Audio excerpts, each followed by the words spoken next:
पंजाब में लोकसभा चुनाव के लिए मतदान अंतिम चरण में यानी कि 1 जून को हो रहा है। देश में पंजाब ही एक ऐसा मात्र राज्य है जहां मुकाबला आमने सामने का नहीं बल्कि बहुकोणीय मुकाबला है। आपको बता दें कि 2024 के लोकसभा चुनावों में आम आदमी पार्टी का ही सबसे बड़ा दांव लगा हुआ है। इस चुनाव में पार्टी की कार्यशैली की भी परीक्षा होने वाली है। भाजपा प्रवक्ता गौरव भाटिया ने मणिशंकर अय्यर की 1962 के भारत चीन युद्ध पर की गई टिप्पणी को लेकर कांग्रेस नेता पर जमकर हमला बोला। उन्होंने कहा कि मणिशंकर अय्यर की ये टिप्पणी भारत की अखंडता पर हमला है।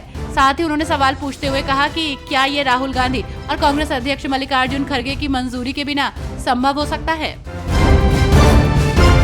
बिहार की आरा लोकसभा सीट पर इस बार मुकाबला दिलचस्प होने वाला है। केंद्रीय मंत्री आर.के. सिंह तीसरी बार आरा सीट से चुनाव मैदान में है, तो वहीं INDIA से भाकपा माले प्रत्याशी सुदामा प्रसाद है।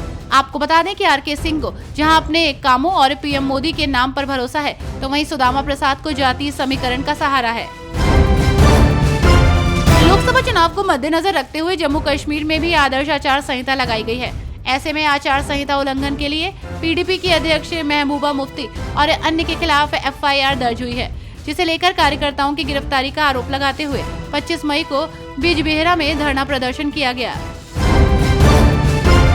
PM नरेंद्र मोदी ने दुमका में चुनावी रैली के दौरान शुक्रवार के साप्ताहिक अवकाश के मुद्दे को उठाते हुए झारखंड की मौजूदा सरकार पर जमकर निशाना साधा, जिस पर पलटवार कर झारखंड की गठबंधन सरकार की घटक कांग्रेस नेता इरफान अंसारी का दावा है कि ये व्यवस्था उस वक्त की थी जब बीजेपी सत्ता में थी, लेकिन उस वक्त PM मोदी ने अपने CM और मंत्री से सवाल नहीं पूछा और जब हमारी सरकार आई तो सवाल पूछने की हिदायत दी जा रही है।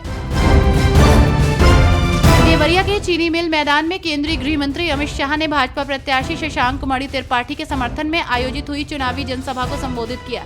इस दौरान अमित शाह ने कहा कि ये भूमि महान संत देवराहा बाबा की भूमि है।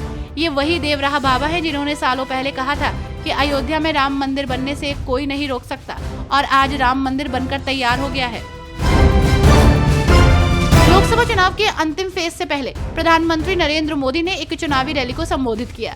इस दौरान PM मोदी ने ओडिशा के मुख्यमंत्री नवीन पटनायक की सेहत पर चिंता जताते हुए कई सवाल खड़े किए।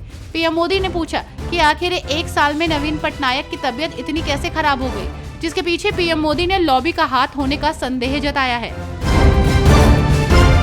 लोकसभा चुनाव के बीच पूर्व मंत्री और भाजपा के प्रदेश अध्यक्ष डॉक्टर राजीव बिंदल ने एक बड़ा बयान दिया, जहां उन्होंने लोकसभा चुनाव परिणाम से लेकर सुक्खू सरकार पर निशाना साधते हुए कहा कि सुक्खू सरकार अपने ही भार से गिर जाएगी, जिसके लिए किसी को प्रयास करने की जरूरत नहीं है। जो मुख्यमंत्री अपने विधायकों को नहीं संभाल पाए, वो प्रदेश को कैसे संभाल पाएंगे। महराजगंज के जवाहरलाल नेहरू स्मारक PG कॉलेज के परिसर में अमित शाह ने भाजपा प्रत्याशी पंकज चौधरी के पक्ष में एक जनसभा को संबोधित किया। इस दौरान अमित शाह ने समाजवादी पार्टी और कांग्रेस पर निशाना साधा। उन्होंने कहा कि अखिलेश और राहुल गांधी ये दोनों नेता झूठ बोलने में माहिर हैं। यही कारण है कि सपा के शासनकाल में सहारा का घोटाला हुआ।